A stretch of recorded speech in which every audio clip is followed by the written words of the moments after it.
All right, a very big welcome to you, my awesome viewers from all over the world. Thank you for joining me once again on The Truth with Ben Jokes, your trusted channel for political analysis. Domestic airlines set to reduce airfares as Ghana cedis strengthens. And popular influencer Nefertiti reacted. She said, Ghana president is only 8 months in office. You don't need 4 years to make a change. Now, ever since the president of Ghana, John Mahama, was sworn into office, his focus has been how to make life easier for his people. He is not interested in propaganda, but in real results. You don't need anyone to explain to Ghanaians how John Mahama has performed. The average Ghanaian on the street will tell you how his life has improved since Mr. John Mahama came into power 8 months ago. But here in Nigeria, Mr. Tinubu came into power over 2 years ago, and it has been pain and suffering ever since.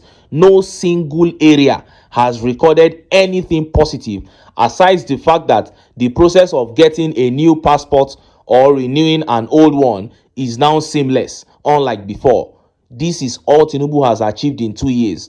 Passport. The rest is just inflation, unemployment, insecurity, and what have you. And that is why we keep telling Nigerians that if Nigeria does not end the APC will end Nigeria. Now, let us look at the top stories. First is that update from the Federal Airport Authority of Nigeria that shocked everyone. At this point, it is now clear that the madness of this Tinubu regime is worse than we all thought. And just as Nigerians were yet reacting to that move from northern influencers took over the political media space.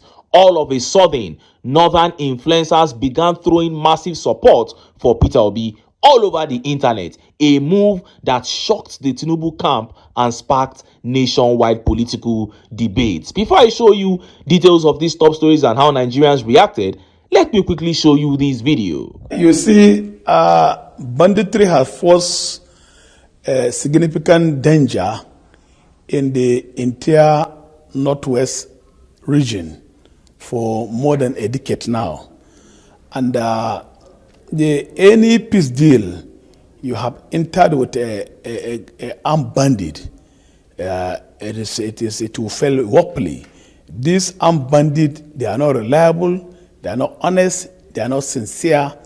Whatever peace and reconciliation you entered into them, at the end of the time or at the end of some period of time, it will collapse. Zamfara State government, previous administration have entered into this peace deal with this bandit. The administration of Abdulaziz Ziyari, administration of Bello Motole, even in Katsina State, the immediate past governor of Katsina State, Aminu Bello Masari, have entered into peace deal with this armed bandit, but it has collapsed. So, in accordance with the Islamic teachings and tradition, in all the scriptures of the Holy Quran and the Hadith collection, there was no any prohibition for going into peace dialogue with armed bandit or a terrorist. There was no such thing. So even the Islamic clerics visiting the Bello Turji in his enclaves, Islamically, there was no any such prohibition. So the clerics should visit to the Turji hideout is a serious failure on the part of the government. It is to show the failure of the security apparatus in Nigeria. If a Islamic cleric can visit Bello Turji in his hideout 3 times last month, and the chief of defense staff in many occasions have been making some motivational speeches saying Bello Turji days are numbered. The Minister of Defense, Abakar Badaru, visited troops in Zamfara State.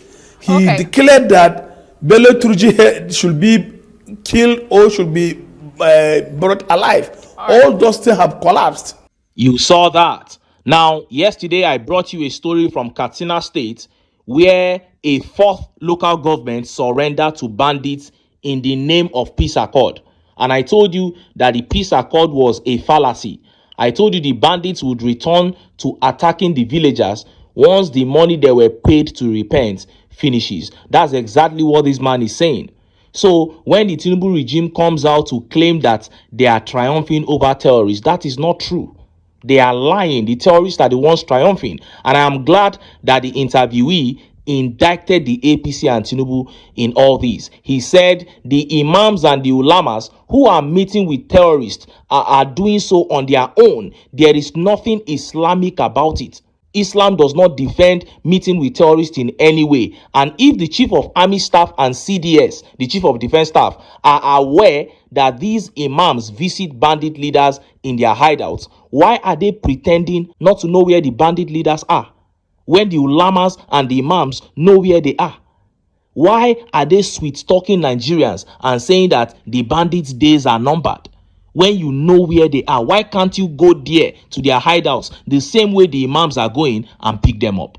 The answer to this question is simple. The APC are complicit in this whole insurgency war. And if Nigeria, north, south, east, and west don't unite against the APC, we will never win the war against insurgency. And as you can see, they are getting bigger and bigger by the day. Look at the kind of havoc they are wreaking in Kwara State now. They are doing it in Benue State, that is the gateway to southern Nigeria. All hands must be on deck to rescue this country. The APC must be kicked out in 2027. Point blank, period. Now, let us look at the top stories. First is that one coming out of the Federal Airport Authority of Nigeria, FAN. This one shows that the madness of this regime is far bigger than what we can all imagine. And next is that media shut down by northern influencers. Out of nowhere, northern influencers began massive campaign for Peter Obi. Let's start by taking that update from the Federal Airport Authority of Nigeria. Look at how the papers reported it.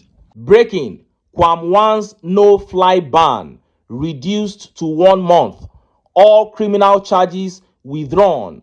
Federal Airport Authority of Nigeria to appoint him as ambassador for aviation security protocol. Wow. Now, only about 72 hours ago, Tinubu's friend, the Fuji star Wasiu Ayinde Kwam1, misbehaved terribly at the airport. He tried to prevent a plane from taking off after he deliberately attempted to endanger the lives of other passengers and was therefore not allowed to fly. And it became a national issue.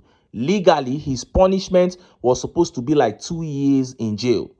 But they began pulling some apology stunts, saying that the guy was apologizing. Abike Dabiri was posting videos of his apology and all that. And some Nigerians began contemplating whether they should forgive him, whether he should not be punished. But boom! His case has not only been thrown away, he is going to be rewarded for his bad behavior.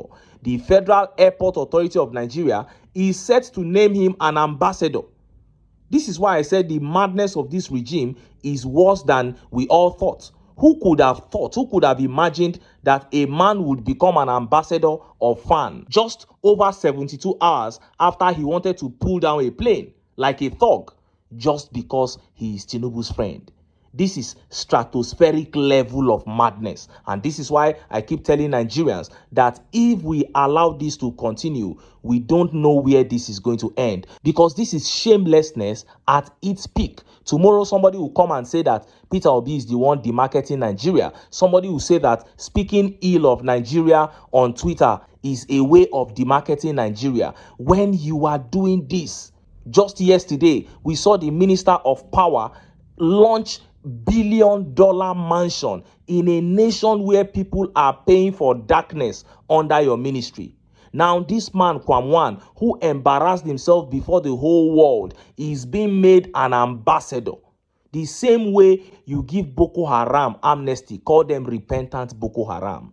These are signs of a failing nation, and every patriotic Nigerian, north, south, east, and west, must rise against this evil of the APC. And just as Nigerians were yet reacting to that, that update from northern influencers shutting down the political media space for Peter Obi began making the rounds. I'll take some of the remarks from northern influencers and I'll accompany them with a video that really moved me. Let's start with these remarks from northern influencers. Abu Amir Sadiq here says, Peter Obi said he will serve for one term. He will keep his word. Besides, what Nigeria needs is the right leadership, not a long-serving leader. Buhari was there for 8 years. What has he achieved?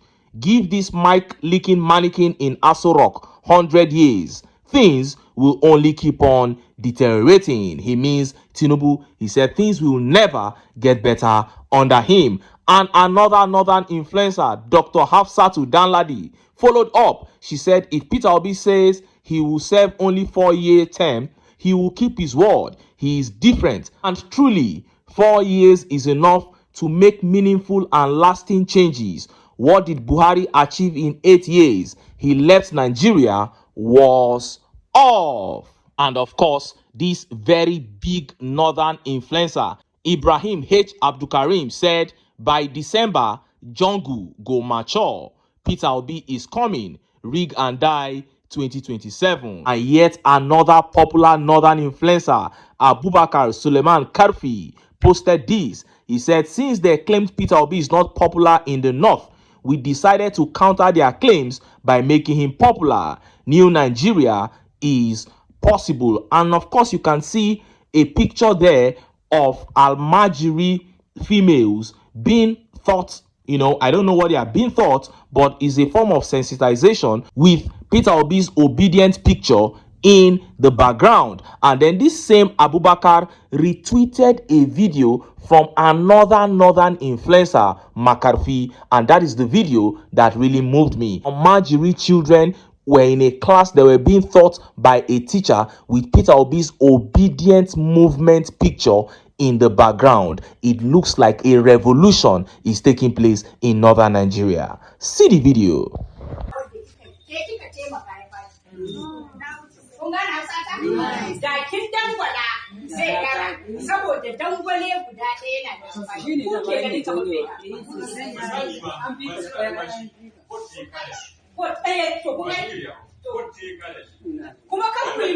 You saw that Almajiri students there being lectured. Then I did a screenshot to show you the picture that I'm talking about. Peter Obi's obedient picture in the background while that lecture was going on. And here is it on your screen. That is it on your screen there. It is the same as the one in the background when this sensitization was taking place. And they were also talking to Almajiri children. Now, what I see here is a movement by young northerners to preach the message, to inculcate the message of Peter Obi into the hearts and minds and souls of young northerners.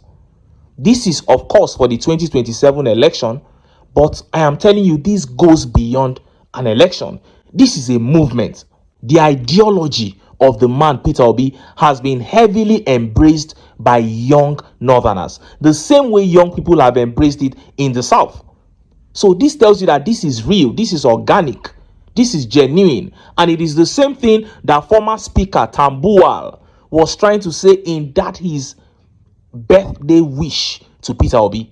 He said Obi is the conscience of contemporary politics in Nigeria. And this is what young people have seen. This is what young people have come to identify with. So I am telling you people, this man Peter Obi is undergoing a metamorphosis that might see him become the greatest thing that has ever happened in this country politically. Already, many are already saying he's the greatest. There is an argument of him being the greatest. People are beginning to put him in the same bracket as people like Awolowo. But with this thing I'm seeing in the north, he might be in a class of his own, because other politicians are strong in their region. The likes of Awolowo, strong in the southwest. The likes of Tafawa Balewa, strong in northern Nigeria. But this is a man from the southeast becoming a movement in northern Nigeria. So, my people, the whole lies of Peter Obi does not have any base in northern Nigeria. He doesn't have any presence in northern Nigeria. I think the 2023 presidential election proved it when we saw victory for him in northern states like Nasarawa, Plateau, and big votes that came out of Kaduna and Bruno, if not for the rigging. But what is happening now is even much bigger. The rate at which young northerners have accepted Peter Obi is mind-blowing. And of course, give us a free and fair election. Anybody who says Obi does not have enough structures, he cannot penetrate northern Nigeria, say to the person, give us a free and fair election. All those things they are saying are lies. In a free and fair election, Obi will floor all these politicians put together. I have absolutely no doubt about that. Anyway, make I leave am here. Make I still enter town. Make I go get some ogbonge political news wey una go like. Why? Because of una. Now I dey here. So don't go away. Don't go away.